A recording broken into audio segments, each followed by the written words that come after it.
아들을. 엄마, 어제 뉴스 보셨어요? 요즘 기초연금 받는 분들 정말 많아졌어요. 예전엔 국민연금 받는 분들은 기초연금 신청 안 하는 경우가 많았잖아요. 그런데 요즘은 제도가 잘 알려지면서 두 개를 같이 받는 분들이 훨씬 많대요. 그런데 문제는요, 그렇게 잘 받고 있던 기초연금이 갑자기 뚝 끊기는 경우가 생기고 있다는 거예요. 나라에서 주는 돈인데 왜 갑자기 끊길까요? 더 황당한 건요, 그분들이 뭘 잘못한 것도 아니에요. 그냥 자식들이 효도하려고 보낸 용돈 때문에 또는 통장에 돈을 좀 모아뒀다는 이유만으로도 끊길 수 있대요. 심지어 농사 지으시면서 영수증 몇 장 안 챙기신 것 때문에도 문제가 생길 수 있어요. 이거 진짜 중요한 이야기예요. 끝까지 들으시면 손해 안 보고 연금 잘 지키실 수 있을 거예요. 엄마, 기초연금은요, 만 65세 이상 어르신 중에 소득이 많지 않은 70%에게 나라에서 매달 드리는 생활비예요. 국민연금이 내가 낸 돈으로 받는 연금이라면 기초연금은 나라가 생활비 보탬으로 주는 지원금이에요. 그래서 국민연금 안 내셨던 분들도 받을 수 있어요. 나 국민연금 안 냈으니까 해당 없겠지, 이렇게 생각하셨다면 절대 그렇지 않아요. 국민연금 받으시는 분도 조건만 맞으면 같이 받을 수 있고요. 두 연금은 동시에 받을 수 있지만 연계 감액 규정이 있어요. 이건 나중에 자세히 설명드릴게요. 예전엔 몰라서 못 받는 분이 많았는데 요즘은 두 연금을 같이 받는 분들이 점점 늘고 있어요. 실제로 약 700만 명 정도가 받고 계신데요. 정말 많은 분들이 혜택을 받고 계시는 거죠. 그런데 이런 제도도 자주 바뀐대요. 지금부터 올해 달라진 점부터 같이 볼게요. 올해는 기준이 꽤 달라졌어요. 먼저 소득 기준부터 볼게요. 혼자 사시는 분은 월 228만 원까지, 부부는 364만 8천 원까지 가능해요. 쉽게 말하면 혼자는 약 230만 원, 부부는 약 365만 원까지 괜찮다는 뜻이에요. 작년보다 조금 올랐어요.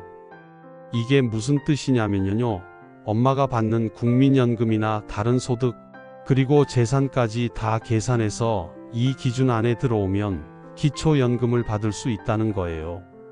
재산도 소득으로 환산하는데 집이나 땅 같은 재산은 일정 비율로 소득처럼 계산해요. 그리고 자동차 기준도 있어요. 자동차 가액이 4천만 원을 넘으면 선정 대상에서 제외될 수 있어요. 쉽게 말하면 중고차 시세로 봤을 때 4천만 원 넘는 비싼 차를 갖고 계시면 안 된다는 뜻이에요. 그러니까 엄마가 타시는 10년 된 모닝 같은 건 전혀 걱정 안 하셔도 돼요. 오래된 차는 중고 시세가 낮으니까 문제 없어요. 기준 연금액도 최대 34만 3천 원으로 조금 올랐어요. 좋은 소식이죠? 근데 엄마, 이런 연금 제도나 지원금 정보는 진짜 자주 바뀌어요. 뉴스보다 빠르게 바뀌는 경우도 많고요. 저도 이번에 공부하면서 이렇게 또 바뀌었구나 싶은 게 많았어요. 그래서 제가 엄마 대신 이런 정보 꼼꼼하게 챙겨서 엄마가 손해보는 일 없도록 제가 항상 먼저 알려드릴게요. 그러려면 새로운 영상 올라왔을 때 놓치지 않게 구독 버튼을 꼭 눌러주셔야 해요. 아시겠죠? 자, 그럼 이번엔 반대로 기초연금이 왜 갑자기 뚝 끊기는지 진짜 사례로 알아볼게요. 이번엔 용돈 자동이체 때문에 생긴 일이에요. 경기도 남양주에 사시는 윤복자 어머님 이야기예요. 윤 어머니는 세 자녀분들이 정말 효자예요. 매달 15일마다 각자 20만 원씩 총 60만 원을 통장으로 보내드렸대요. 자식들 입장에선 당연한 효도죠. 깜빡 잊지 않으려고 자동이체까지 걸어놨대요.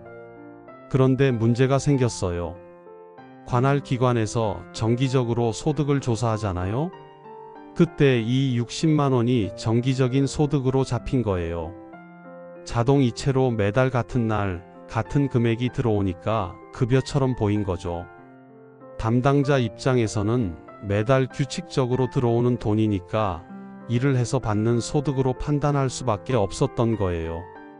그래서 윤복자 어머님은 기초연금 수급 자격에서 탈락하셨대요. 어머님도 자식들도 정말 황당하셨대요. 이게 무슨 소득이에요? 자식이 부모님 드리는 용돈인데. 하지만 제도상으로는 정기적으로 들어오는 현금은 소득으로 간주될 수 있어요. 특히 자동이체처럼 규칙적이면 더 그래요. 효도하는 자식 마음이 이렇게 걸림돌이 될 줄 누가 알았겠어요. 그럼 어떻게 해야 할까요? 엄마, 자식들이 용돈 드리는 건 당연한 거예요. 문제는 방법이에요. 자동이체보단 필요할 때마다 비정기적으로 받으시는 게 좋아요. 날짜도 매달 다르게, 금액도 조금씩 다르게요. 이번 달엔 30만 원, 다음 달엔 50만 원 이런 식으로요. 그러면 정기 소득이 아니라 비정기적인 지원으로 보일 수 있어요. 그리고 입금할 때 메모란에 생신 용돈, 명절 용돈, 병원비 보조 이렇게 적어달라고 하는 게 좋대요. 나중에 담당 기관에서 확인할 때 이게 정말 큰 도움이 될 수 있어요. 이게 정기 소득이 아니라 가족 간 일시적 지원이라는 걸 보여줄 수 있거든요. 이번엔 큰 돈이 한 번에 들어와서 생긴 경우를 얘기해 볼게요. 부산 해운대에 사시는 박봉남 어르신 사례예요. 어르신 따님이 작년 가을에 결혼을 하셨대요. 친척들이 축의금을 많이 주셨는데 그걸 어르신 통장으로 모아뒀어요. 총 300만 원 정도요.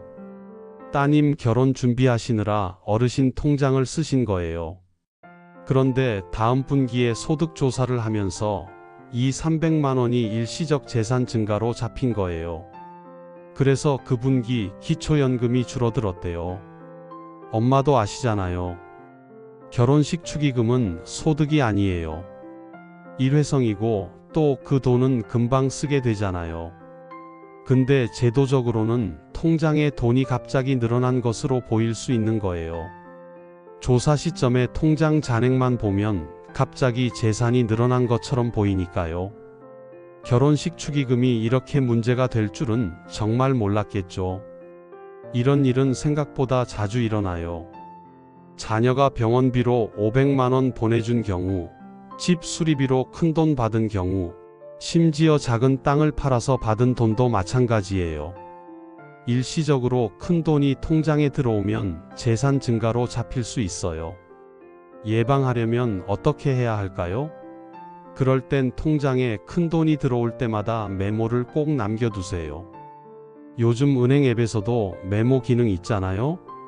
딸 결혼 축의금, 아들이 보낸 병원비, 집 수리비 지원, 이렇게요. 간단한 메모 한 줄이 나중에 큰 도움이 될 수 있어요. 그리고 영수증이나 문자 같은 증빙 자료도 같이 보관하세요. 나중에 담당 기관에서 이게 무슨 돈인가요? 물어보면 바로 증명할 수 있거든요. 실제로 이렇게 증빙만 잘 해놓으면 다시 소득에서 빼주는 경우가 많대요. 그러니까 귀찮으시더라도 꼭 메모하시고 증거 남겨두세요. 통장 거래 내역 캡처해서 사진으로 저장해 두시는 것도 좋은 방법이에요. 이번 이야기는 조금 다르지만 비슷한 상황이에요. 대전 서구에 사시는 이만수님 이야기예요. 이분은 작은 회사를 운영하시다가 은퇴하셨어요. 퇴직금으로 5천만 원을 받으셨는데 그걸 은행 정기예금 한 곳에 다 넣어두셨대요. 안전하게 보관하려고 하신 거죠. 그런데 문제가 생겼어요. 기초연금 소득인 정액 계산할 때 금융재산도 포함되거든요. 금융재산이 2천만 원 넘으면 초과분의 연 4%를 곱한 다음 12개월로 나눠서 소득으로 환산해요. 쉽게 말하면 통장에 돈이 많으면 이자처럼 계산해서 소득으로 본다는 거예요. 실제로 이자를 받든 안 받든 상관없이 가지고 있는 것만으로도 소득 능력이 있다고 보는 거예요. 그러니까 이분은 3천만 원 초과분에 대해서 매달 소득이 있는 것처럼 계산된 거예요. 3천만 원에 연 4%를 곱하고 12개월로 나누면 월 10만 원 정도가 소득으로 잡히는 거죠. 그래서 기초연금이 깎였고요. 나중엔 아예 받을 수 없게 됐대요. 평생 모은 돈이 불이익이 된다니 정말 억울하죠. 그럼 어떻게 해야 할까요? 큰 돈은 한 곳에 몰아두지 않아야 해요. 여러 은행으로 나눠서 관리하시는 게 좋아요. 예를 들어 1천만 원씩 세 곳에 나눠두면 관리하기도 편하고 설명하기도 좋아요.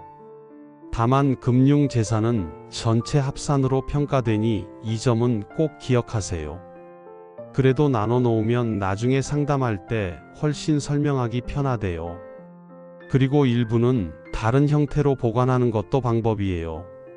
예를 들어 보험이나 연금저축 같은 건 금융재산 계산에서 조금 다르게 적용되는 경우도 있거든요.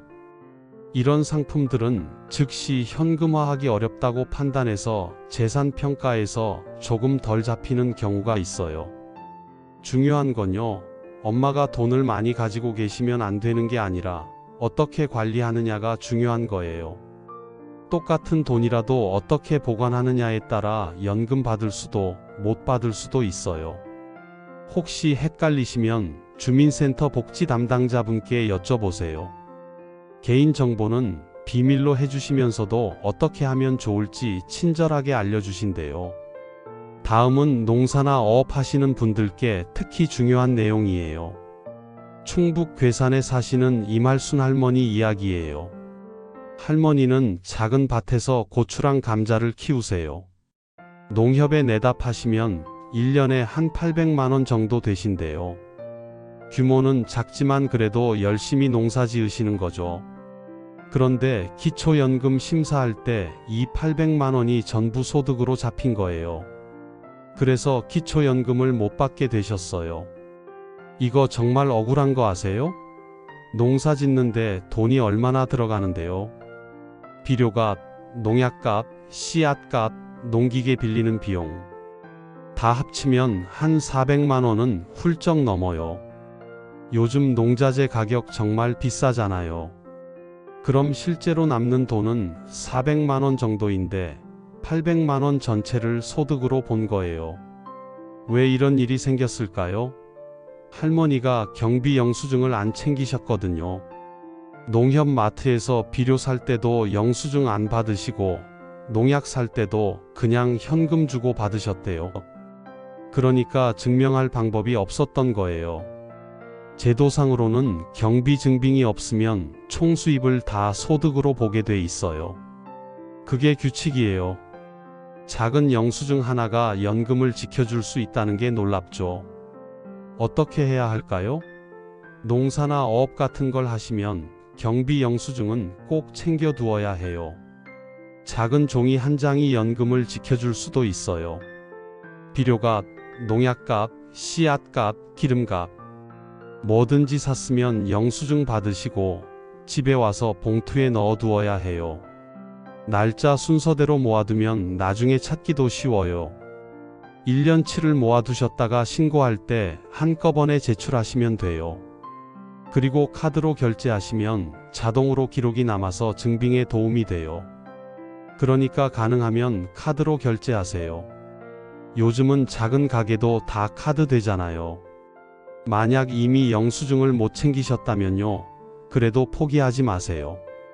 농협 거래 내역서나 카드 사용 내역서 같은 거라도 챙겨가시면 어느 정도 인정해주는 경우도 있대요. 완벽하진 않아도 최소한의 증빙은 될 수 있어요. 진짜 중요한 건요. 작은 돈이라도 증빙을 남기는 습관이에요. 5,000원짜리 영수증 하나가 나중에 연금 34만 원을 지켜줄 수도 있어요. 지금까지는 보통 시니어분들이 실수로 끊기는 경우를 봤는데요. 이번엔 제도 자체 때문에 깎이는 경우를 볼게요. 이건 시니어분들이 잘못하신 게 아니라 제도가 원래 그렇게 되어 있는 거예요. 엄마, 혹시 기초연금 받으실 때 아빠랑 같이 받으면 둘 다 20%씩 깎이는 거 아세요? 예를 들어 혼자 받으면 34만 3천 원인데 부부가 같이 받으면 각각 약 27만 4천 원 밖에 못 받아요. 둘이 합쳐도 54만 8천 원 정도예요.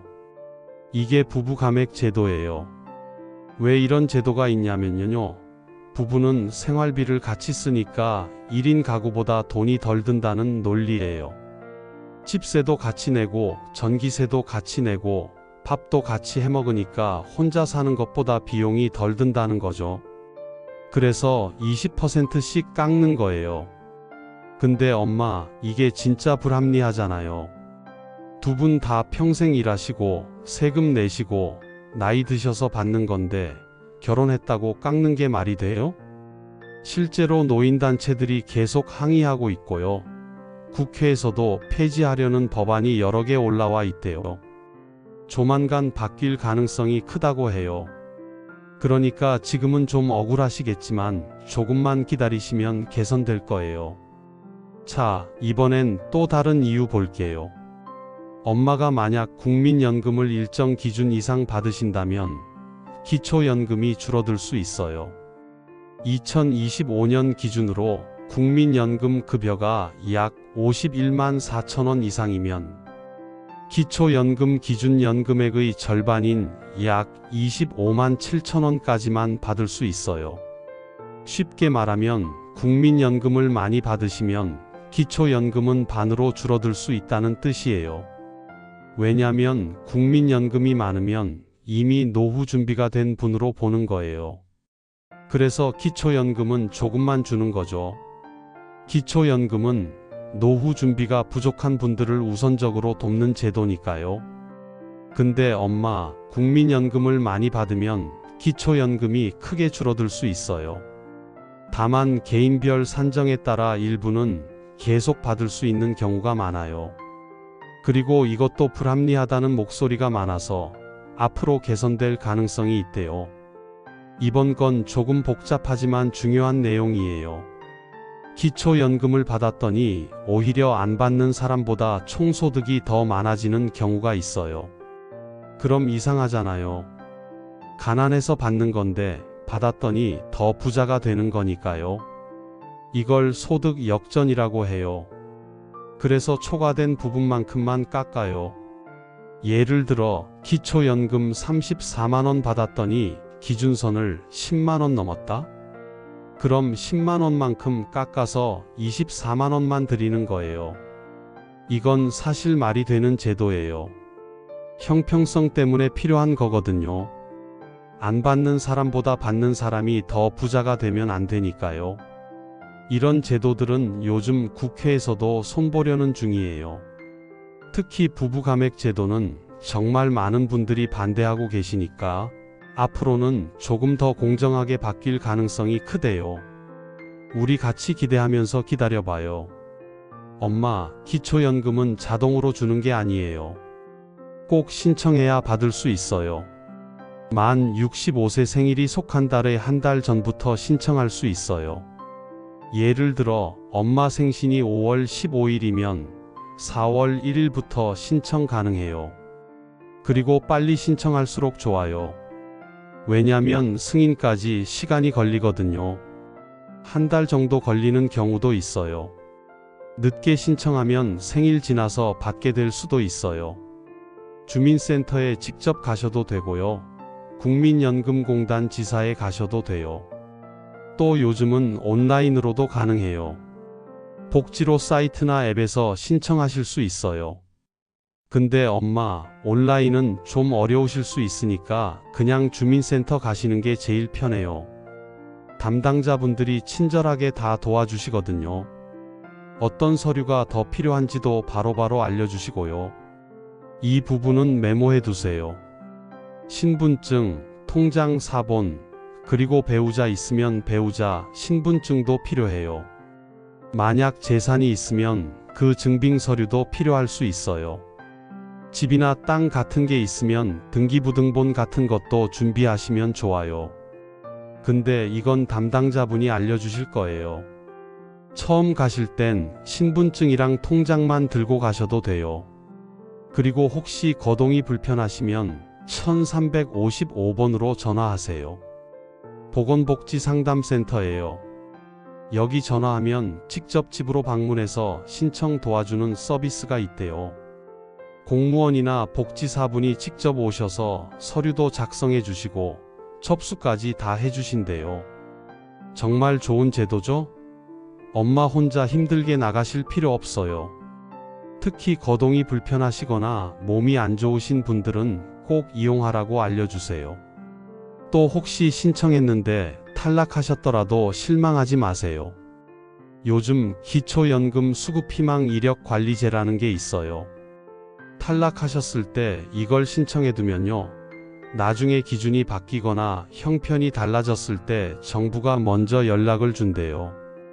예를 들어 작년엔 소득이 좀 많아서 탈락하셨는데 올해 기준이 올라가서 이제 받을 수 있게 됐다? 그러면 관할 기관에서 어머님, 이제 신청 가능하세요 하고 먼저 문자나 전화를 준대요. 그러니까 한번 떨어졌다고 포기하지 마시고 꼭 수급희망 이력관리제에 등록해 두세요. 주민센터 가시면 바로 등록해 주세요. 별도 서류 없이 간단하게 등록할 수 있어요. 엄마, 만약 받다가 끊겼는데 억울하시면 꼭 이의 신청하세요. 90일 이내에 주민센터나 국민연금공단에 이의 신청할 수 있어요. 아까 말씀드린 것처럼 축의금이나 병원비 같은 거였다면 증빙자료 들고 가서 설명하시면 다시 받을 수 있는 경우도 많아요. 담당자분께 상황을 자세히 설명하시고 준비한 증빙자료를 보여드리면 재검토해 주신대요. 그리고 소득이 줄어들었거나 재산이 줄어들었으면 재신청도 가능해요. 1년에 한 번은 다시 신청할 수 있으니까 형편이 바뀌셨으면 주저하지 말고 다시 신청하세요. 예를 들어 일하시다가 그만두셨거나 임대 수입이 없어졌거나 이런 경우엔 소득이 줄어든 거니까 다시 신청할 수 있어요. 사실 이의 신청이나 재신청하는 게 번거로우실 수도 있어요. 근데 엄마 권리니까 꼭 챙기셔야 해요. 주민센터 담당자분들도 이런 일 자주 처리하시니까 잘 도와주실 거예요. 혼자 하시기 어려우시면 자식들이랑 같이 가시면 더 좋아요. 엄마, 오늘 이야기 많이 했는데 다 이해되셨어요? 기초연금은 그냥 용돈이 아니라 엄마의 권리예요. 평생 일하시고 세금 내시고 이 나라를 지켜오신 분들이 당당하게 받으실 수 있는 돈이에요. 근데 제도가 복잡해서 또 자주 바뀌어서 모르고 손해보시는 분들이 너무 많아요.